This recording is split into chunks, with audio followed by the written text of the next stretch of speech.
اعوذ باللہ من الشیطان الرجیم بسم اللہ الرحمن الرحیم الحمد للہ رب العالمین والصلاة والسلام علی سید الانبیاء والمرسلین ومولانا ابی القاسم محمد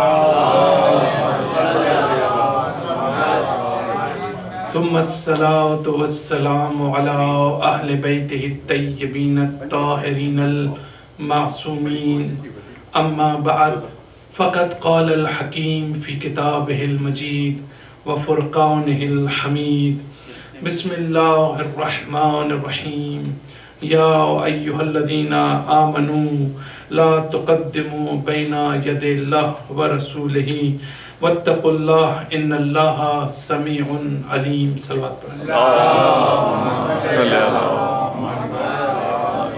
عزیزان محترم، سورہ الحجرات کی پہلی اور دوسری آیت کی تلاوت میں نے گزشتہ روز بھی کی اور آج بھی میں نے گفتگو کا آغاز سورہ الحجرات کی اسی پہلی آیت سے کیا کہ جس میں اللہ تبارک و تعالی ارشاد فرما رہا ہے کہ اے ایمان والو، تم رسول اللہ اور اس کے رسول کے فرمان سے پیش قدمی مت کرو، یعنی اس سے پہلے کہ اللہ کا کوئی فرمان آئے تم خود سے کوئی فیصلہ نہ کرو، بلکہ تم انتظار کرو کہ حکم خدا اس سلسلے میں کیا ہے اور حکم پیغمبر اس سلسلے میں کیا ہے۔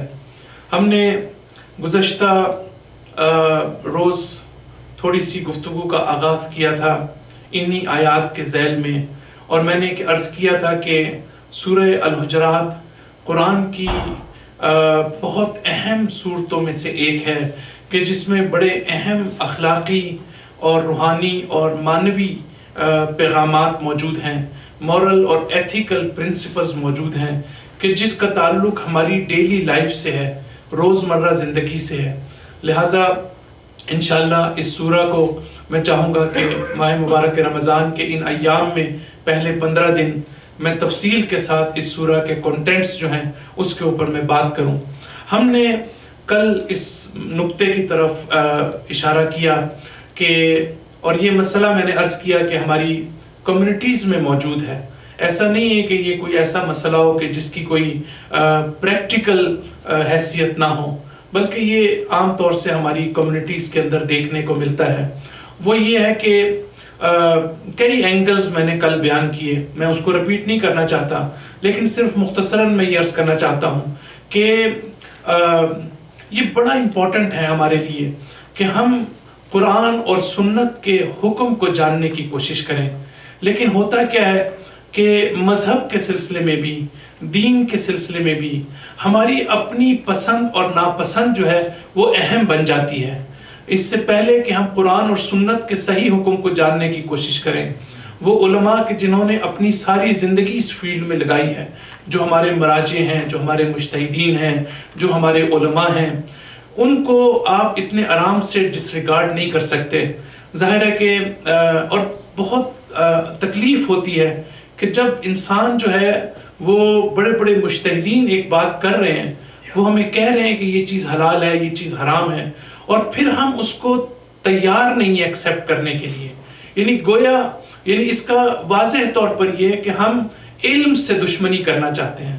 ورنہ اگر کوئی عالم ہے اور اس نے صحیح معنی میں، آپ اس کے عالم ہونے پر شک کر سکتے ہیں، یہ آپ کو حق حاصل ہے کہ آپ شک کریں کہ ایک شخص واقعاً پڑھا لکھا ہے یا نہیں ہے، ایک شخص نے واقعاً ایجوکیشن حاصل کی ہے یا نہیں کی، اس لیے کہ یہ والی جو فیلڈ ہے اس میں جو جعلی لوگ ہیں یہ بھی بہت زیادہ آ چکے ہیں، تو ظاہر اس میں لوگوں کو یہ حق حاصل ہے کہ وہ تشخیص دیں کہ کون پڑھا لکھا ہے اور کون پڑھا لکھا نہیں ہے۔ لیکن جب یہ جان لیں کہ ایک شخص پڑھا لکھا ہے تو پھر اس کی بات کو جو ہے وہ مقدم کرنا چاہیے اگر وہ شریعت کی کوئی بات کر رہا ہے۔ لیکن دیکھنے میں ایسا آتا ہے کہ لوگ مجتہدین کی بھی توہین کرتے ہیں اور ان کی بات کو بھی تسلیم نہیں کرتے، تو اس کا مطلب ہے کہ آپ کسی مجتہد کی توہین نہیں کر رہے ہیں، کسی مرجع کی توہین نہیں کر رہے ہیں، بلکہ آپ علم و دانش کے ساتھ دشمنی کر رہے ہیں۔ یعنی آپ کو دشمنی کسی شخص سے نہیں ہے، آپ کو دشمنی عقل سے ہے، آپ کو دشمنی اپنی علم و دانش سے ہے. لہٰذا اس آیت سے ہمیں یہ چیز ملتی ہے کہ ہم انتظار کریں اور قرآن و سنت کے اوپر ہم فوکس کرنے کی کوشش کریں. اور ان دونوں چیزوں میں بڑا فرق ہے. ایک یہ ہے کہ ہمیں سمجھ نہیں آتی کوئی چیز. جب ہمیں سمجھ نہیں آتی کوئی چیز تو ظاہر ہے کہ ہمیں حق حاصل ہے کہ جتنے کوسچن کر سکتے ہیں ہم کوسچن کریں, جتنے سوال کر سکتے ہیں ہم سوال کریں. لیکن اگر ہمیں سمجھ نہیں آتی تو یہ ہمارا حق ہے. لیکن اکثر مقامات پر جو میرا ایکسپیرینس ہے وہ یہ ہے کہ مسئلہ سمجھ نہ آنا نہیں ہے, مسئلہ یہ ہے کہ ہم سمجھنا ہی نہیں چاہتے. ان دونوں میں بڑا فرق ہے کہ ایک مرتبہ یہ کہ انسان تیار ہی نہیں ہے سمجھنے کے لیے, اور وہ قرآن کی آیت جو میں نے آپ کے سامنے پڑھی کہ تقوی فرقان کا باعث بنتا ہے, حق اور باطل کی پہچان کا باعث بنتا ہے, وہاں ہم نے اس نقطے کو بڑی باریکی میں جا کر, بڑی گہرائی میں جا کر ہم نے اس کے اوپر بات کی کہ کبھی کبھی انسان صحیح اور غلط کو نہیں پہچانتا اس لیے کہ اس کے اندر جو مورل ڈیفیشنسی ہے, اس کے اندر جو اسپریچول ڈیفیشنسی ہے, اس کے اندر جو تکبر ہے, اس کے اندر جو اپنی سپرمیسی کی جو حص ہے اس کی وجہ سے, یا اس میں جو حسد ہے, یا اس کے اندر کوئی دوسری اخلاقی برائیاں ہیں, وہ اجازت نہیں دیتی کہ انسان حق بات کو تسلیم کرے.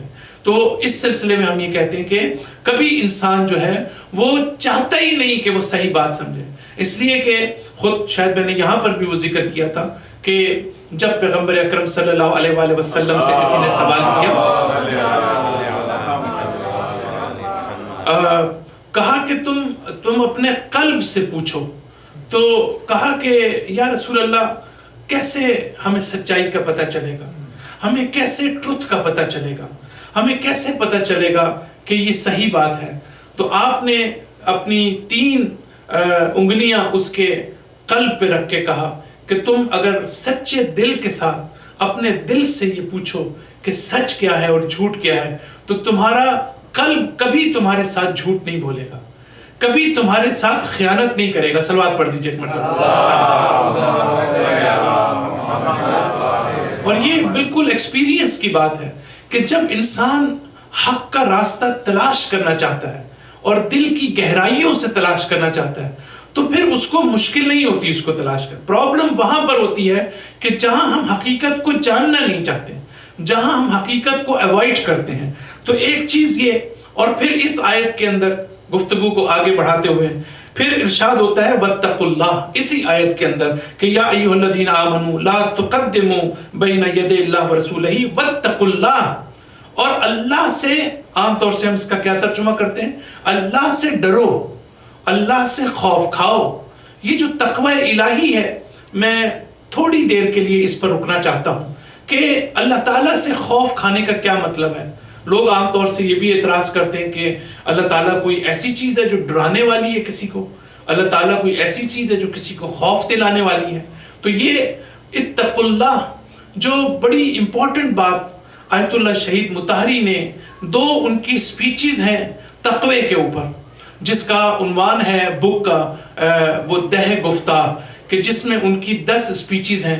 ان میں سے 2 ان کی سپیچز جو ہیں وہ تقوی کی حقیقت اور تقوی کی ماہیت کے بارے میں.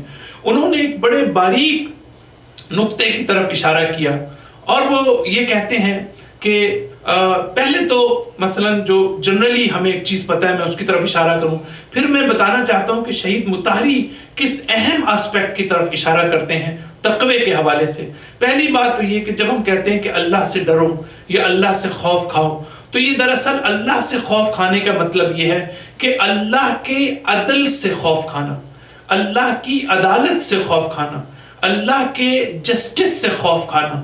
اور اللہ کی عدالت سے خوف کھانے کا مطلب کیا ہے کہ ہم دراصل اپنے آپ سے خوف کھاتے ہیں, دراصل اپنے گناہوں سے اس کا ہمیں خوف ہوتا ہے کہ ہمیں کوئی پنش نہ ملے. بالکل اسی طریقے سے جس طرح ایک شاگرد, ایک اسٹوڈنٹ جو ہے وہ اپنے استاد سے خوف کھاتا ہے, استاد تو کوئی ایسی چیز نہیں ہے کہ جس سے کوئی خوف کھائے، وہ تو کسی کو ڈرانے والی چیز نہیں ہے، لیکن وہ طالب علم جو ہے وہ صرف اپنے جو کارنامہ ہے، جو عمل ہے اس کا، یا جو اس نے نہیں پڑھائی کی اس چیز سے وہ خوف کھاتا ہے کہ جس کے کانسیکوینسز جو ہے وہ اب دیکھنے والا ہے اس کے سامنے۔ تو اسی طریقے سے جب ہم اللہ سے خوف کھاتے ہیں تو اللہ سے خوف کھانے کا مطلب یہ ہے کہ ہم عدل الہی سے خوف کھاتے ہیں، ہم خوف کھاتے ہیں اپنے اعمال سے بنیادی طور پر۔ شہید مطہری یہ کہتے ہیں کہ تقوی جو ہے وہ دو قسم کا ہوتا ہے۔ اب بہت توجہ کیجئے گا، بڑی ایک گہرے نقطے کی طرف آپ نے اشارہ کیا کہ تقوی جو ہے وہ دو قسم کا ہوتا ہے۔ ایک وہ ہوتا ہے کہ جو منفی تقوی ہوتا ہے، ایک وہ ہوتا ہے جو منفی اور ضعیف قسم کا تقوی ہوتا ہے، اور ایک وہ ہوتا ہے جو قوی، مضبوط اور جس کا تعلق جو ہے وہ طاقت اور قدرت سے ہوتا ہے۔ تو دو قسم کے تقوی ہوتے ہیں، لیکن آپ یہ کہتے ہیں کہ جو ہمارے معاشرے میں، جو ہماری اسلامک سوسائٹی میں، جو ہمارے اسلامک کلچر میں اور جو ہمارے اسلامک سینٹرز میں جس تقوی کی ترویج کی جاتی ہے، جس تقوی کو سکھانے کی کوشش کی جاتی ہے، وہ تقوی ہے کہ جو نیگیٹو ہے، وہ تقوی ہے جو کمزور ہے، وہ تقوی ہے جو انسان کی کمزوری کی علامت ہے۔ وہ ابتدائی طور پر اچھا ہے، لیکن اگر اسی کو باقی رکھا جائے تو وہ تقوی خطرناک ہو سکتا ہے۔ وہ کون سا تقوی ہے؟ وہ ہم تقوی کی جو تعریف کرتے ہیں، آپ کو پتا ہے کہ فارسی میں بھی اور اردو میں بھی ہم ایک لفظ استعمال کرتے ہیں، پرہیزگار۔ آیت اللہ مطہری کہتے ہیں کہ یہ ساری مشکل اس غلط ترجمے سے شروع ہوئی۔ یہ جو ہم تقوی کی ڈیفینیشن پرہیزگار کرتے ہیں، اس کا کیا مطلب ہے؟ اس کا مطلب ہے پرہیز کرنا، اس کا مطلب ہے اجتناب کرنا۔ ظاہر ہے کہ اگر ڈاکٹرز نے ہمیں منع کیا ہو کسی چیز سے تو وہاں پر بھی ہم یہ لفظ استعمال کرتے ہیں کہ ہم اس سے پرہیز کرتے ہیں، ہم اس سے اجتناب کرتے ہیں، ہم اس سے ایوائڈ کرتے ہیں۔ تو تقوی کی ایک قسم یہ ہے کہ ہم کسی برائی سے ایوائڈ کریں، ہم اپنے آپ کو، اگر کوئی بری جگہ ہے، کوئی ایسی جگہ ہے کہ جو گناہ کی جگہ ہے، تو وہاں پر آپ اپنے آپ کو کیا کریں؟ اپنے آپ کو بچانے کی کوشش کریں، اپنے آپ کو دور رکھنے کی کوشش کریں، آپ اس سے ایوائڈ کرنے کی کوشش کریں۔ تو انہوں نے کہا کہ یہ تقوی وہ ہے جس کو پرہیزگاری کا نام دیا جاتا ہے۔ اور پھر یہ والا تقوی جو ہے وہ اس کے مقابلے میں ایک وہ تقوی ہے کہ جو اس کی حقیقی ڈیفینیشن ہے، جو تقوی کی حقیقت ہے، جو تقوی کا اصل ایسنس ہے۔ وہ اصل ایسنس کیا ہے تقوی کا؟ وہ یہ ہے کہ تقوی کا حقیقی معنی جو ہے وہ کیا ہے؟ پروٹیکشن۔ تقوی کا اصل معنی ہے حفاظت۔ تقوی کا اصل معنی ہے عربی اور فارسی میں سیانت۔ سیانت یعنی پروٹیکٹ کرنا اپنے آپ کو۔ اب آپ دیکھیں کہ اگر فرض کریں کہ ہم ویکسینیشن لگواتے ہیں یا ہم اپنے آپ کو جو ہے وہ پروٹیکٹ کر لیتے ہیں، مثال کے طور پر جب آپ ہاسپٹلز کے اندر آپ کسی پیشنٹ کو دیکھنے آتے ہیں تو وہاں پہ دروازے پہ پریکاشنز آلریڈی ہوتے ہیں کہ آپ کو گاؤن پہننی ہے، آپ نے گلوز پہننا ہے، آپ نے ماسک پہننا ہے۔ تو یہ سارا کچھ آپ کیوں کرتے ہیں؟ تو دراصل آپ اپنے آپ کو پروٹیکٹ کر رہے ہوتے ہیں۔ جب آپ اپنے آپ کو پروٹیکٹ کر لیتے ہیں تب آپ اس مریض کے پاس جانے سے نہیں گھبراتے۔ اسی طریقے سے دوسری مثال وہ جو منفی تقوی ہے وہ یہ ہے کہ اگر فرض کریں کہ آپ کسی ملک میں جاتے ہیں، انڈیا میں جاتے ہیں، پاکستان میں جاتے ہیں جہاں ہائیجینک کنڈیشن زیادہ اچھی نہیں ہے، تو وہاں پر آپ جو ہے وہ کہتے ہیں یا تو ملیریا کے جراثیم ہے تو میں وہاں پر جانے سے ایوائڈ کروں گا۔ تو یہ منفی تقوی ہے، ایوائڈ کرنا منفی تقوی ہے۔ لیکن جو مثبت تقوی ہے، جو جس میں طاقت ہے، وہ ہے آپ کی روح کا تقوی۔ یعنی آپ اپنے آپ کو اس طرح سے پروٹیکٹ کریں، اخلاقی لحاظ سے جو ہے وہ اپنے پیوریفیکیشن کے لحاظ سے اپنے آپ کو اس طریقے سے تیار کریں، اپنے آپ کو اس طرح سے پریپیئر کریں کہ اگر آپ کو کسی ایسے ماحول میں جانا پڑے کہ جو گناہ کا ماحول ہے، جو اچھا ماحول نہیں ہے، جہاں سے آپ پر اثر ہو سکتا ہے، تو وہاں پر آپ جو ہے وہ اپنے آپ کو کمفرٹیبل فیل کریں۔ یہ جو کمفرٹ زون ہے یہ بڑا امپورٹنٹ ہے ایک مومن کے لیے۔ وہ مومن کے جو اپنی روح کو مستحکم کرتا ہے، جو اپنی روح کو اور اپنے قلب کو اسٹرینتھن کرتا ہے، جو اپنے آپ کو پروٹیکٹ کرتا ہے کہ اگر اس کو کسی ایسے، اور اس کی اتنے جو ہے وہ کانسیکوینسز اور امپلیکیشنز ہیں اس کی، کہ آپ یہ دیکھیں کہ کبھی کبھی جو ہے وہ جو دیندار لوگ ہوتے ہیں بہت واقعاً وہ بچنے کی کوشش کرتے ہیں. اب اگر فرض کریں کہ وہ کسی ایسے ماحول میں چلے جاتے ہیں جہاں کچھ خواتین ہیں، حجاب تو دور کی بات، ایسا ماحول ہے جو مناسب نہیں ہے، تو وہ جو ہے نا غصے میں آ جاتے ہیں، وہ ان کی توہین کرنے لگتے ہیں، ان خواتین کی بھی، ان لوگوں کی بھی، ان کی بے عزتی کرنے لگتے ہیں. اس لیے کہ پرابلم جہاں خواتین میں ہو سکتی ہے، اس لیے کہ وہ انسائٹ کر رہی ہیں آپ کو، وہ آپ کو پرووک کر رہی ہیں، تو وہ ایک الگ ایشو ہے، میں ابھی اس پہ نہیں جانا چاہتا. لیکن ایک ایشو کیا ہے، وہ یہ ہے کہ ہم خود اندر سے اپنے آپ کو پروٹیکٹ نہیں کر سکے ہیں، لہٰذا ہم اس کمفرٹ زون سے میں نہیں ہوتے، لہٰذا ہم جو ہے وہ دوسروں سے بدتمیزی بھی کرتے ہیں، دوسروں سے توہین بھی کرتے ہیں، دوسروں کو اس طرح کی اجازت اگرچہ ہمیں نہیں ہے. لیکن میں یہ بتانا چاہتا ہوں کہ تقوی کی یہ قسم جو ہے کہ جس میں اگر انسان اپنی حفاظت کر لے، تو وہ حفاظت کے نتیجے میں آپ اگر کسی بھی ایسے ماحول میں جائیں تو آپ کو پریشانی کم سے کم نہیں ہوگی. صلوات پڑھ دیجئے ایک مرتبہ. لہٰذا ہمارے علماء بھی اس بات کی طرف اشارہ کرتے ہیں کہ اگر برائی کے ماحول میں رہ کر آپ اپنے آپ کو بچا سکیں تو یہ ہے آپ کی پرفیکشن، یہ ہے آپ کا کمال، یہ ہے آپ کی اہمیت، یہ ہے اصل ثواب کا باعث. لیکن اگر کسی جگہ برائی نہیں ہے اور آپ اپنے آپ کو دور کر لیتے ہیں تو، لیکن آیت اللہ مطہری ایک لفظ استعمال کرتے ہیں، وہ کہتے ہیں کہ آپ نے اپنے آپ کو اس بیماری، اس برائی سے دور تو کر لیا ہے، لیکن آپ کے نفس میں وہ اژدہا اب بھی موجود ہے. آپ کے نفس کا اژدہا صرف اس کو موقع نہیں مل رہا ڈسنے کا. بڑا فرق ہے ان دونوں چیزوں کے اندر کہ انسان جو ہے اپنی تربیت اس طرح کرے. بس دیکھیں نا، بعض لوگ ہمارے یہاں، میں آپ کو مثالیں دیتا ہوں، ہم دیندار بھی ہیں، ڈر بھی لگتا ہے اور حسرت بھی ہے کہ کاش ہمیں اجازت ہوتی تو ہم یہ انڈین موویز دیکھ لیتے، ہم گانے دیکھ لیتے، ہم الکوہل پی لیتے، لیکن اب ہمیں چونکہ اجازت نہیں ہے. یہ ایک ہے. لیکن ایک وہ تقویٰ ہے کہ جس میں آپ بڑے کمفرٹیبل ہیں، جس میں آپ کی روح اور آپ کی فطرت اور آپ کی عقل جو ہے وہ آپ کا ساتھ دیتی ہے، آپ کو سپورٹ کرتی ہے، آپ برائی کی جڑ سے مخالف ہیں، نہ یہ کہ آپ کا دل چاہتا ہو اور آپ اس برائی کو انجام نہیں دیتے. یہ جو دل چاہنا ہے یہ بڑی خطرناک چیز ہے.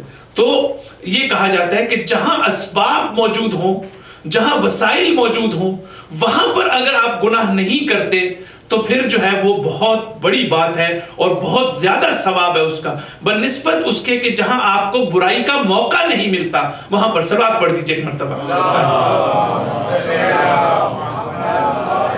ایک شعر ہے جو میں آپ کی خدمت میں ہی عرض کرنا چاہتا ہوں، ذرا ملاحظہ فرمائیے گا کہ اس وقت بھی زہد و تقوی پر قائم رہ جاؤں تب کہنا، اس وقت بھی زہد و تقوی پر قائم رہ جاؤں تب کہنا، جس وقت مجھے میں نوشی کے اسباب فراہم ہو جائیں.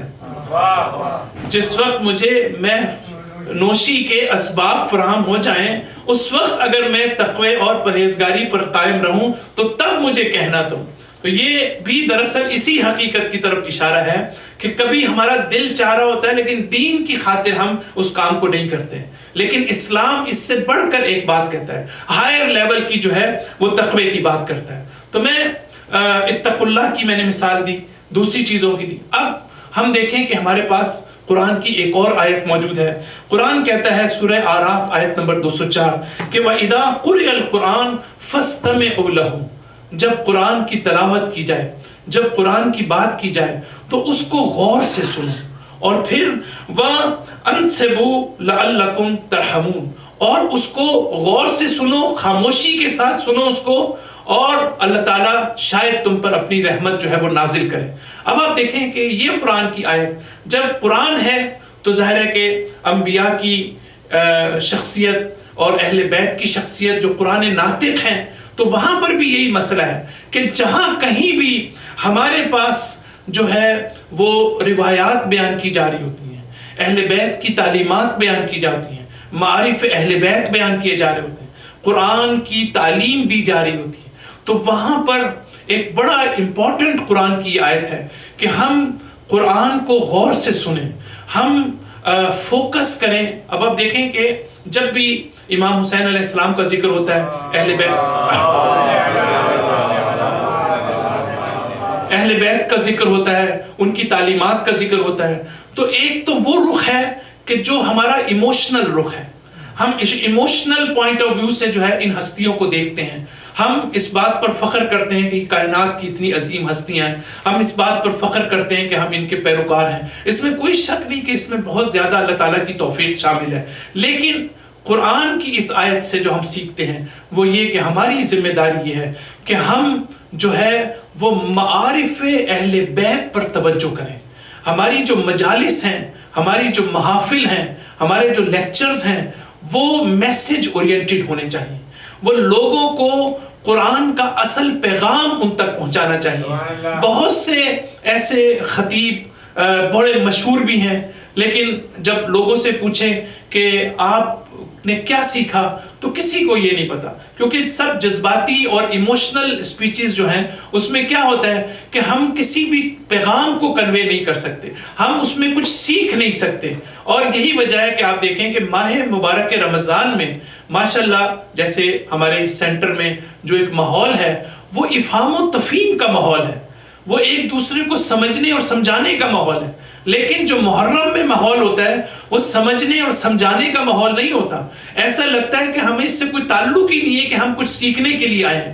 لہٰذا ضرورت اس بات کی ہے کہ جو امام حسین علیہ السلام کی جو ان کے خطبات ہیں، جو زبان مبارک سے آپ کے کلمات اور جملات آپ کے ادا ہوئے ہیں، جو معارف اہل بیت ہیں، جو ہمارے پاس دعاؤں کے مجموعہ ہیں، جو ہمارے پاس صحیفہ سجادیہ کی صورت میں اور مناجات کی صورت میں جو عظیم علم کا ذخیرہ ہمارے پاس موجود ہے، جو نہج البلاغہ کی صورت میں ہمارے پاس موجود ہے، اگر ہم اس پر فوکس کریں اور اس سے ہم کچھ حاصل کرنے کی کوشش کریں تو یہی بنیادی مقصد ہے دین کا، مذہب کا، اور یہی ہماری بنیادی ذمہ داری بنتی ہے. صلوات پڑھ دیجئے ایک مرتبہ. اور یہ کسی بھی جگہ پر جو ہے وہ یہ نہیں ہو سکتا، یہ تضاد نہیں ہو سکتا کہ میں یہ کہوں کہ میں امام حسین سے تو محبت کرتا ہوں، لیکن امام حسین علیہ السلام نے کیا بات کی ہے مجھے اس سے کوئی محبت نہیں. میں امیر المومنین علی ابن ابی طالب سے محبت کرتا ہوں، نہج البلاغہ سے مجھے محبت نہیں ہے. مجھے امام سجاد علیہ السلام سے محبت ہے، مجھے صحیفہ سجادیہ سے محبت نہیں ہے. یہ نہیں ہو سکتا اس طرح سے. اگر مجھے مولا کائنات سے محبت ہے تو مجھے اتنی محبت نہج البلاغہ سے بھی ہونی چاہیے، اتنی محبت امیر المومنین کی طرف سے دیے گئے پیغامات سے بھی ہونی چاہیے. ایسا نہیں ہے کہ میں فضائل کے اس رخ پر توجہ دوں کہ جس میں میرے لیے کوئی میسج موجود نہیں ہے. تو یہ جو میسیجز ہیں یہ بہت امپورٹنٹ ہے. قرآن مجید میں ایک آیت ہے کہ یا ایھا الذین آمنوا استجیبوا للہ ولرسول اذا دعاہ لما یحییکم، کہ جب خدا اور اس کا رسول تمہیں پکارے تو پھر تم اس کی بات پر لبیک کہو. لما یحییکم، وہ کہ جو تمہیں حیات عطا کرتا ہے. اب دیکھیں آیت کے الفاظ عجیب ہیں. یعنی جب رسول بلاتے ہیں، جب امام بلاتے ہیں، جب معصوم بلاتا ہے، جب قرآن ہمیں بلاتا ہے، جب ہمیں اللہ کسی چیز کی طرف دعوت دیتا ہے تو اس کا کیا مطلب ہے؟ اس کا مطلب ہے کہ وہ ہمیں زندہ کرنا چاہتے ہیں. یعنی اس کا مطلب ہے ہماری دو قسم کی حیات ہیں، ہماری دو قسم کی زندگی ہے.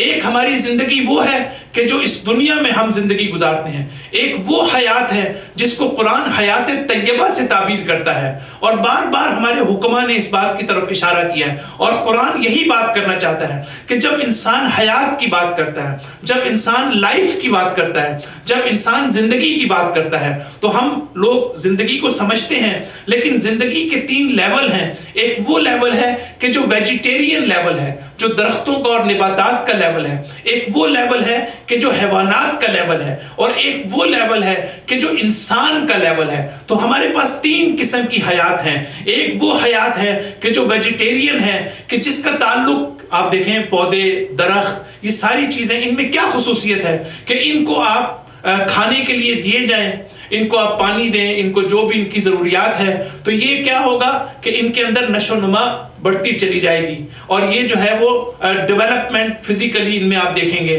تو انسان کی بھی ایک لائف ایسی ہوتی ہے کہ جب انسان کی عمر کم ہوتی ہے تو وہ بھی ایک بوٹینیکل یا ویجیٹیرین لائف اس کی ہوتی ہے کہ اس کے لیے کھانا پینا اور آہستہ آہستہ اس کی اس طرح پرورش ہوتی ہے۔ لیکن ایک لیول یہ ہوتا ہے کہ جہاں پر اس کی حیوانیت کی لائف ہوتی ہے، کہ جہاں پہ اس کے اندر شعور بھی ہوتا ہے، جہاں پر اس کے اندر احساس بھی ہوتا ہے، جہاں اس کے اندر ارادہ بھی ہوتا ہے، لیکن اس کا شعور، اس کا ارادہ اس کے وہم و گمان کے تابع ہوتا ہے، اس کی عقل کے تابع نہیں ہوتا۔ بہت سی جگہ پر ہم جو لذت محسوس کرتے ہیں وہ ہم اپنے وہم کے ذریعے سے، یعنی ہمارے امیجینیشن میں ہم بہت سی چیزیں اپنی زندگی میں دراصل امیجن کرتے ہیں، ہم عقل استعمال نہیں کرتے۔ امیجن کرنے کا مطلب یہ ہے کہ ہم اپنے طور پر امیجن کر لیتے ہیں کہ یہ ہمارے لیے بہت فائدہ مند ہے، اپنے طور پر امیجن کر لیتے ہیں کہ اس سے ہمیں بہت لذت محسوس ہوتی ہے، اپنے طور پر امیجن کر لیتے ہیں کہ ہم سے بہتر آدمی کوئی نہیں ہے۔ یہ جو امیجینیشن ہے اور امیجینیشن کے ذریعے زندگی گزارنا اور عقل اور منطق کو استعمال نہ کرنا اور حق اور باطل کو آپس میں نہ پہچاننا، یہ جو ہے حیوانات کا مرتبہ ہے۔ اسی لیے اب ہمیں سمجھ آتی ہے کہ قرآن یہ کہتا ہے کہ جب تمہیں رسول بلاتا ہے، جب تمہیں خدا بلاتا ہے تو وہ تمہیں حیات عطا کرنا چاہتا ہے، وہ تمہیں ایسی حیات عطا کرنا چاہتا ہے جو انسانیت کی سطح کی حیات ہے، وہ ایسی حیات عطا کرنا چاہتا ہے کہ جو تمہارے عقل اور منطق کے جو ہے وہ تابع ہوتی ہے۔ صلوات پڑھ دیجئے ایک مرتبہ۔ قرآن مجید میں ایک آیت ہے کہ ان یتبعون الا الظن، یہ جو لوگ ہیں صرف اپنے گمان کی پیروی کرتے ہیں۔ یہ جو ظن و گمان ہے یہ بڑی خطرناک چیز ہے کہ انسان اپنی زندگی میں وہم و گمان کی پیروی کرے اور حقیقت کی پیروی نہ کرے۔ اب قرآن یہ کہتا ہے وَمَا تَحْوَى الْأَنفُسِ، ایک تو وہ گمان کی پیروی کرتے ہیں۔ اب آپ دیکھیں کہ ہمارے ہاں ہمارے انسان کے اندر دو آسپیکٹ ہوتے ہیں۔ ایک کا تعلق ہماری سوچ سے ہے، ہماری فکر سے ہے۔ میں اس کو بہت آسان بنا کر پیش کر رہا ہوں تاکہ آپ کو سمجھ آئے کہ اس کا تعلق کس سے ہے؟ ہمارے فکر سے ہے، ہماری برین سے ہے۔ ایک کا تعلق جو ہے ہمارے قلب سے ہے۔ مثلا میں آپ کو مثال دیتا ہوں۔ مثلا میں جب آپ کہتا ہوں کہ آپ یہ کہتے ہیں کہ میں ایک چیز کو سوچ رہا ہوں، تو سوچنے کا تعلق ذہن سے ہے۔ جب آپ یہ کہتے ہیں کہ فلاں چیز کو میں پڑھ رہا ہوں اور اس سے مجھے علم حاصل ہو رہا ہے، تو اس کا تعلق بھی برین سے ہے۔ جب میں کہتا ہوں کہ آپ کہتے ہیں کہ معلومات میرے اندر پہنچ رہی ہیں، تو اس کا تعلق بھی برین سے ہے۔ لیکن جب آپ کہتے ہیں کہ میں کسی سے محبت کرتا ہوں، تو آپ غور کریں جو محبت کرنا ہے اس کا تعلق تو برین سے نہیں ہے۔ پھر آپ کہتے ہیں کہ میں ارادہ کرتا ہوں، ارادہ کرنے کا تعلق بھی برین سے نہیں ہے۔ تو ہمارا ایک رخ جو ہے اس کا تعلق ہماری روح اور ہمارے قلب سے ہے، اور ایک تعلق ہمارے برین سے ہے۔ تو قرآن دونوں طرف اشارہ کرتا ہے۔ قرآن کہتا ہے یہ لوگ اپنے وہم و گمان سے اس کی پیروی کرتے ہیں، اور جو چیز ہمارے قلب سے تعلق ہے وہاں قرآن یہ کہتا ہے کہ یہ لوگ اپنے ڈیزائرز کی پیروی کرتے ہیں۔ یہ لوگ اپنی ورلڈلی ڈیزائرز، لسٹفل ڈیزائرز، اور جو شہوت ہے، جو غضب ہے، جو غصہ ہے، پاور آف اینگر، یہ پاور آف اینگر کا تعلق عقل سے تو نہیں ہے، پاور آف اینگر کا تعلق آپ کے وجود سے ہے۔ تو یہ جو پاور آف اینگر ہے اور پاور آف لسٹ ہے، ان کے ذریعے سے قرآن کہتا ہے کہ یہ لوگ زندگی گزارتے ہیں۔ صلوات پڑھ دیجئے ایک مرتبہ۔ جبکہ عقل کی کیا ڈیفینیشن ہے قرآن و سنت کی روشنی سے؟ العقل ما عبد بہ الرحمن۔ اگر کوئی شخص یہ جاننا چاہتا ہے کہ آیا مجھ میں عقل ہے یا نہیں، عقل کی ڈیفینیشن اور علم کی ڈیفینیشن انشاءاللہ کسی موقع پر تفصیل کے ساتھ میں علم کی ڈیفینیشن پہ بات کروں گا کہ اسلام اور قرآن کی نزدیک علم کی وہ ڈیفینیشن نہیں ہے جو ہم علم کی ڈیفینیشن سمجھتے ہیں۔ اسی طریقے سے عقل کی ڈیفینیشن اس روایت میں کیا ہے؟ عقل وہ ہے کہ جس سے انسان یہ سیکھتا ہے، عقل وہ ہے کہ جو انسان کو یہ سکھاتی ہے کہ اپنے رب کی عبادت کرنی چاہیے۔ وہ عقل جو انسان کو پرستش کی طرف لے کے جاتی ہے، وہ عقل کے جو انسان کو اطاعت کی طرف لے کے جاتی ہے، وہ عقل کے جو انسان کو عبادت کی طرف لے کے جاتی ہے، وہ عقل کے جو انسان کو ایک ایسی ہستی کے سامنے جھکنے کی ترغیب دیتی ہے کہ جس کی ہیبت اور جلالت اور جس کی بزرگی اور عظمت کا اقرار ہمارا دل کرتا ہے، اور دوسری وما یکتسب بہل جناح، عقل وہ ہے کہ جس سے انسان جنت کو حاصل کرتا ہے، عقل وہ ہے کہ جس سے انسان بہشت کو حاصل کرتا ہے۔ اگر کوئی شخص یہ کہے کہ میں پی ایچ ڈی ڈاکٹر ہوں، میں بہت زیادہ میں نے تعلیم حاصل کی، میں اسپیشلسٹ ڈاکٹر ہوں، میں سائنٹسٹ ہوں، لیکن اگر اس کی عقل اس کو اس مقام تک نہیں لے کے جاتی کہ وہ اس خالق کی عبادت کر سکے، اس کی پرستش کر سکے، تو پھر اس کو ہم عقل مند نہیں کہہ سکتے۔ یہ ہے جو ہمیں قرآن اور حدیث ہمیں جو ہے وہ جس کی طرف اشارہ کرتی ہے۔ اب اسی آیت کے اندر اگر آپ دیکھیں آیت نمبر پہلی آیت جو ہے اس میں آگے چل کر ارشاد ہوتا ہے کہ ان الذین یغضون اصواتهم عند رسول اللہ، اونچی آواز کو یہ لوگ بلند کرتے ہیں۔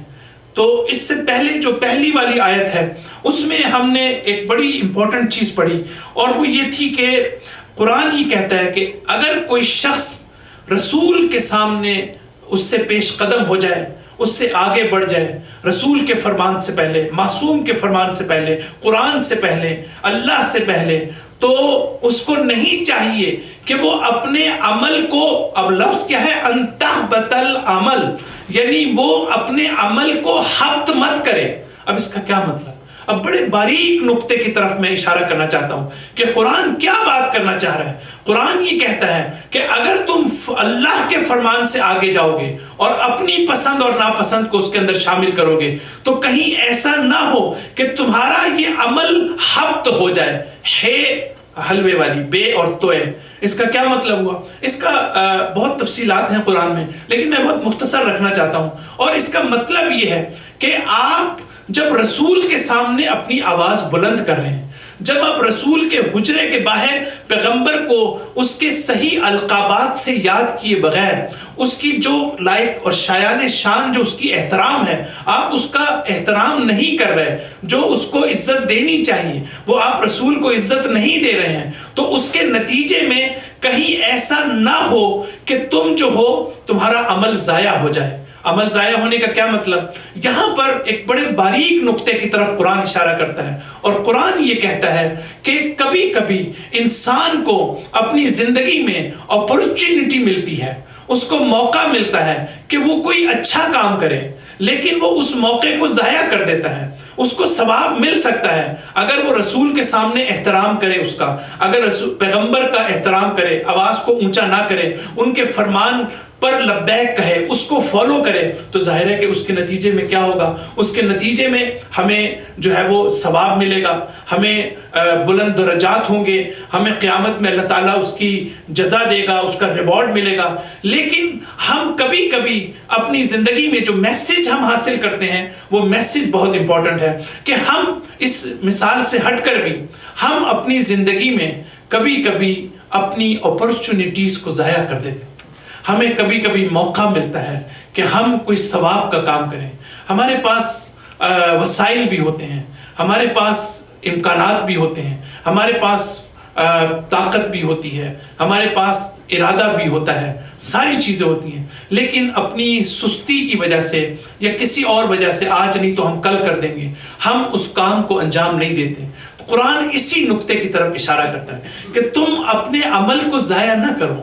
تم بہت سی جگہ پر اچھا عمل کر سکتے ہو، بہت سی جگہ پر تمہیں موقع بھی موجود ہے۔ تمہارے پاس اگر کوئی ایسا شخص آتا ہے کہ جو تم سے مدد مانگتا ہے، اب تم مدد کر سکتے ہو، کرنا بھی چاہتے ہو، یہ نہیں کہ تم کرنا نہیں چاہتے، ہم یہ بھی سمجھتے ہیں کہ یہ مدد کا محتاج ہے، لیکن اس کے باوجود ہم اس اپرچونٹی کو جو ہے وہ ضائع کر دیتے ہیں۔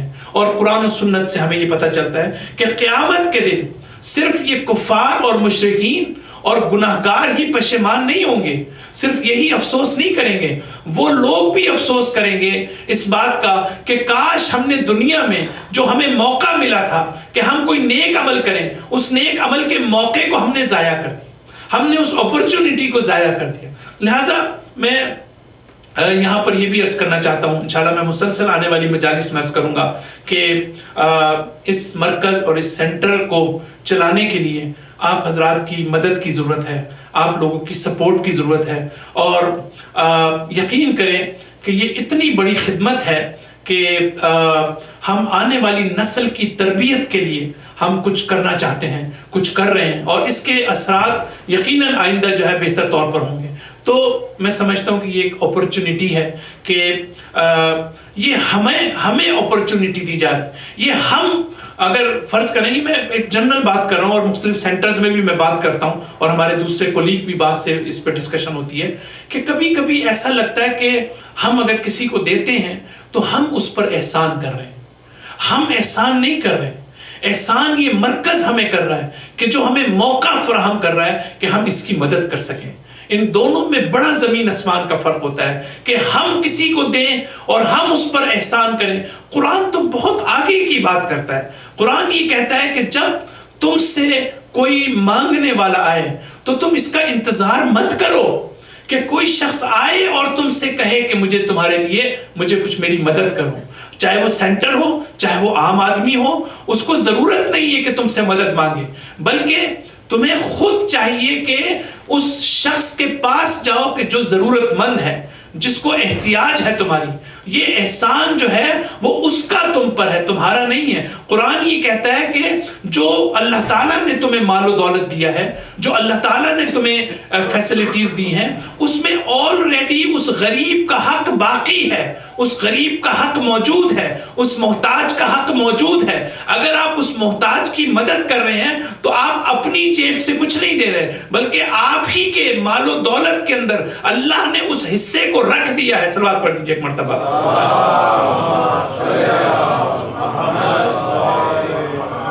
تو یہ اس لحاظ سے میں بہت ریکویسٹ کروں گا کہ ہم جتنی دل کھول کے انشاءاللہ ماہ مبارک رمضان میں اللہ تعالیٰ آپ کی عبادات کو قبول فرمائے، اللہ تعالیٰ آپ کی دعاؤں کو قبول فرمائے انشاءاللہ. تو اس سینٹر کو ضرورت ہے مدد کی، ہیلپ کی، اور یہ اس کو عام طور سے ہم فار گرانٹیڈ بھی لے لیتے ہیں. ہم یہ سمجھتے ہیں پتہ نہیں کوئی غیب سے مدد آ جاتی ہے. ایسا نہیں ہوتا. جو لوگ واقعاً والنٹیرلی اس سینٹرز کو چلانے کے لیے جو کام کرتے ہیں، اپنا قیمتی وقت دیتے ہیں، جو یہ خدمات اپنی پیش کرتے ہیں، جو اپنا قیمتی وقت نکالتے ہیں، اللہ تعالیٰ میں ان کے لیے بھی خاص طور پر ان کو بھی اپریشیٹ کرنا چاہیے کہ اللہ تعالیٰ ان کی توفیقات میں اضافہ فرمائے اور ان کو زیادہ سے زیادہ راہ خدا میں کام کرنے کی توفیق عطا فرمائے. صلوات پڑھ دیجیے ایک مرتبہ. تو ہم جب اس چیز کی طرف آتے ہیں کہ کس طریقے سے ہمیں کام کرنا چاہیے، جب تقوی کی بات ہوتی ہے، اپرچونٹی کی بات ہوتی ہے کہ یہ موقع جو ہے اللہ تعالیٰ نے ہمیں دیا ہے. قرآن میں ایک آیت ہے یسارعون فی الخیرات، نیک کاموں میں جلدی کرنی چاہیے. نیک کاموں میں جتنی تیزی کریں اتنا زیادہ ہے. اور پھر وسارعوا الی مغفرۃ من ربکم، اور تیزی کے ساتھ اپنے رب کی مغفرت اور جنت کی طرف بڑھنا چاہیے. یہ سرعت کا لفظ استعمال ہوا ہے، یعنی انسان کو رش کرنا چاہیے، انسان کو تیزی کے ساتھ جو ہے وہ خیرات کی طرف جانا چاہیے. اگر ایک نیک کام ہے جس میں دوسرے لوگ بھی آپ کا ساتھ دے سکتے ہیں، دوسرے لوگ بھی وہ نیک کام انجام دے سکتے ہیں، لیکن ہمارا فرض یہ ہے کہ ہم دوسروں سے سبقت لے کے جائیں، دوسروں کے ساتھ مقابلہ کریں. یہ مثبت مقابلہ ہے کہ ہم تیزی کے ساتھ جائیں. میں ایک جگہ پر کسی یونیورسٹی میں SFU کی بات ہے، میں یہ لیکچر دے رہا تھا، تو مجھ سے بعد میں کوسچن آنسرز میں ایک خاتون نے بڑا اچھا سوال کیا اور میں بڑا اپریشیٹ کرتا ہوں اس سوال کو، اور وہ میں یہاں پر بھی رکھنا چاہوں گا. وہ یہ تھا سوال کہ آپ ایک طرف تو قرآن یہ کہتا ہے کہ آپ جتنا جلدی ہو کار خیر میں آپ آگے بڑھیں، اس کو انجام دیں، اور دوسری طرف ہمیں یہ بھی پتہ ہے، روایات میں بھی ہے، احادیث میں بھی ہے، اور ہمارا ایکسپیرینس بھی ہے. اور وہ کیا ہے؟ جلدی کا کام شیطان کا. اگر ہم کوئی کام جلدی کریں گے تو پھر یہ کیوں کہا گیا ہے؟ اور ایک طرف قرآن کہتا ہے آپ جلدی کریں. یہ جو سرعت کا لفظ ہے اور یہ جو جلد بازی ہے، اس میں ایک باریک قسم کا فرق ہے. جلد بازی شیطان کا کام کب ہوتا ہے؟ اس وقت ہوتا ہے. اب ذرا آپ اپنے ایکسپیرینسز کو بھی اپنے سامنے لے کے آئیں، جو میں ایک بات کرنا چاہ رہا ہوں سائیکولوجیکلی، کہ یہ جو جلد بازی کا کام شیطان کا ہوتا ہے، یہ اس لیے ہوتا ہے کہ ہم کسی کام کو قبل از وقت کرنا چاہتے ہیں. ابھی اس کام کا وقت نہیں آیا ہوتا، ابھی اس کام کے لیے ارینجمنٹس نہیں ہوئی ہوتی، ابھی اس کام کے لیے ہماری پریپیریشن نہیں ہوتی، ابھی اس کام کے لیے ہمارے مقدمات فراہم نہیں ہوتے، ابھی ہمیں مزید پختہ ہونے کی ضرورت ہے، ابھی ہمیں مزید میچور ہونے کی ضرورت ہے، ابھی ہمیں مزید کوشش اور جد و جہد کرنے کی ضرورت ہے، اس کے بعد ہمیں وہ کام کرنا چاہیے۔ اگر ہم قبل از وقت کسی کام کو انجام دیں گے تو اس میں کیا ہوگا؟ جلدی کا کام جو ہے وہ شیطان کا، اور وہ نہیں ہوگا۔ آپ دیکھیں کہ آج کل کا جو نیا زمانہ آ رہا ہے، میں آپ کو بالکل اپنے ایکسپیرینس کی بات کرتا ہوں۔ آج کل جیسے میں نے پہلے بھی کہا کہ ہم شارٹ کٹ کے اوپر بہت زیادہ بلیو کرتے ہیں۔ شارٹ کٹ یہ ہے کہ ہمیں کوئی جلدی سے بس ہمیں 1-2 دن ہم آئیں اور ہمیں کوئی جنت کا ٹکٹ دے دے اور ہمیں بس زیادہ محنت نہ پڑنی پڑے، کوشش نہ کرنی پڑے اور ایزیلی ہم جنت میں چلے جائیں۔ اور اسی طریقے سے مثلا آپ دیکھیں کہ جو ہمارے بزرگ ہیں، بڑے ہیں، انہوں نے زندگی میں کتنی محنت کی، کتنی کوشش کی، کتنی پڑھائی کی۔ آج کل بعض بچوں کو دیکھتے ہیں کہ وہ بہت جلدی چاہتے ہیں کہ وہ اس ڈگنیٹی اور اس کمال کی منزل پر پہنچ جائیں، اور وہ ڈگنیٹی اور وہ آنر جو ملنی چاہیے وہ ہمیں فوراً مل جائے۔ وہ ایسے نہیں ہوتا۔ ڈگنیٹی اور آنر جو ہے وہ اپنے ٹائم پہ آتا ہے، اس کے لیے محنت کی ضرورت ہے۔ آپ کو پتہ نا کہ اقبال جیسا شاعر اور فلسفی وہ جب کالج میں جایا کرتے تھے تو ہمیشہ لیٹ آیا کرتے تھے، تو ان کے استاد کیا کہتے تھے ان کو کہ اقبال تم ہمیشہ لیٹ کیوں آتے ہو؟ تو علامہ اقبال کا جواب بڑا عجیب تھا۔ اس نے کہا کہ اقبال تو آتا ہی ہمیشہ لیٹ ہے، اقبال تو آتا ہی نہیں جلدی کبھی۔ اقبال کا مطلب کیا ہے؟ میں اپنے ان بچوں کے لیے جن کو شاید نہ پتا ہو، اقبال کا مطلب ہے آنر، اقبال کا مطلب ہے ڈگنیٹی، اقبال کا مطلب ہے شخصیت، اقبال کا مطلب ہے احترام۔ تو علامہ اقبال نے کیا جواب دیا؟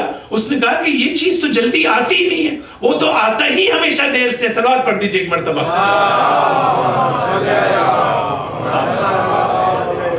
تو جلدی کرنا جو ہے وہ شیطان کا کام ہے، لیکن سرعت جس کی بات قرآن کرتا ہے کہ تم تیزی کے ساتھ کرو، یہ وہاں پر ہے کہ جب سارے وسائل فراہم ہو جائیں، جب سارے امکانات فراہم ہو جائیں، اب آپ کے لیے مزید کسی انتظار کی ضرورت نہیں ہے اور اب آپ پھر بیٹھے انتظار کریں، یہ چیز ٹھیک نہیں ہے۔ اب آپ کو جلدی کرنا چاہیے۔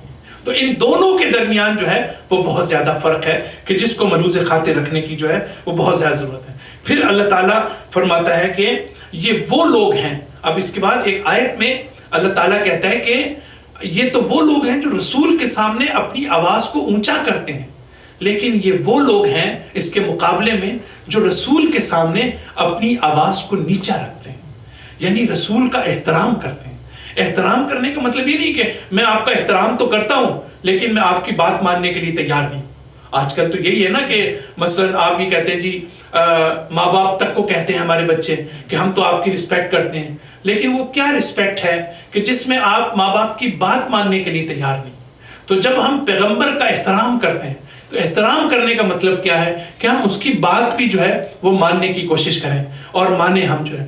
تو یہاں پر بھی اللہ تعالیٰ کہتا ہے کہ ہم نے ان کے قلوب کا امتحان لے لیا ہے۔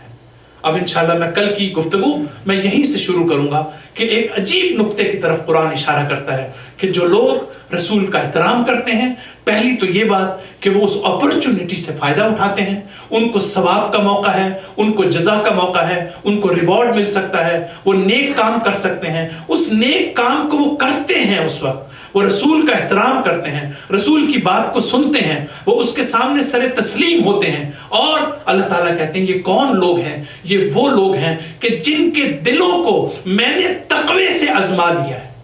قرآن کا لفظ ہے امتحان اللہ قلوبہم، اللہ نے ان کے قلب کو جو ہے اس کا امتحان کر لیا ہے۔ یہ امتحان کس کو کہتے ہیں؟ آزمائش کس کو کہتے ہیں؟ یہ قلب کا امتحان کیا ہوتا ہے؟ ایک وہ امتحان ہے جو ہم دنیا میں دیتے ہیں، ایک وہ امتحان ہے جو ہماری عقل کا امتحان ہوتا ہے، جس کو میتھمیٹکس بھی ہماری عقل کا امتحان ہے، لیکن ایک وہ امتحان ہے جو ہمارے دل کا امتحان ہے، جو ہماری روح کا امتحان ہے، جو ہمارے قلب کا امتحان ہے۔ یہ امتحان بہت سخت ہے، جہاں ہمیں یہ امتحان دینا ہوتا ہے کہ آیا میرے اندر اخلاص موجود ہے یا موجود نہیں ہے، جہاں مجھے یہ امتحان دینا ہوتا ہے کہ آیا میرے اندر جو ہے وہ محبت جو ہونی چاہیے وہ حقیقی محبت ہے یا محبت نہیں ہے، میرے اندر وہ حقیقی ارادہ اور قوت ارادی میرے اندر موجود ہے یا موجود نہیں ہے۔ کہیں ایسا تو نہیں کہ میں شرک میں مبتلا ہوں، کہیں ایسا تو نہیں میں غیر خدا کو اپنے ساتھ شامل کر رہا ہوں، کہیں ایسا تو نہیں میں اللہ کے نام پر جو کام کر رہا ہوں اس میں دوسروں کی خوشنودی کو مد نظر رکھتے ہوئے اپنے عمل کو شرک آلود بنانے کی کوشش کر رہا ہوں۔ یہ وہ امتحان ہے۔ اللہ تعالیٰ کہتا ہے کہ میں نے ان مومنین کے دلوں کو آزما لیا ہے اور تقوی کے ذریعے سے آزمایا ہے، اور میں یہ گارنٹی دیتا ہوں کہ یہ تقوی کی اس منزل پر ہیں جہاں اپنے نبی کا اور معصوم کا اور قرآن کا احترام کرتے ہیں اور اس کو فالو کرتے ہیں۔ اللہ تعالیٰ انشاءاللہ ہم سب کو توفیق دے کہ ہم قرآن کو بہتر سے بہتر طور پر سمجھ سکیں۔ پروردگارہ ہمیں قرآن سے مانوس فرما، پروردگارہ تیری عزت و جلالت کا واسطہ ہماری اس مختصر سی عبادت کو قبول فرما۔ جو مومنین پریشان حال ہیں ان کی پریشانی کو دور فرما، جو مومنین اس دنیا سے جا چکے ہیں ان کی مغفرت فرما، ہماری ماں بہن بہو بیٹیوں کو حیا و عفت عطا فرما، ہمارے نوجوانوں کو ہدایت عطا فرما، پروردگارہ پرچم اسلام کو سربلند فرما، جو مومنین مریض ہیں بیمار کربلا کے صدقے میں ان کو شفائے کامل عنایت فرما، پروردگارہ ہمارے امام زمانہ علیہ السلام کے ظہور میں تعجیل فرما، ربنا تقبل منا انک انت السمیع العلیم۔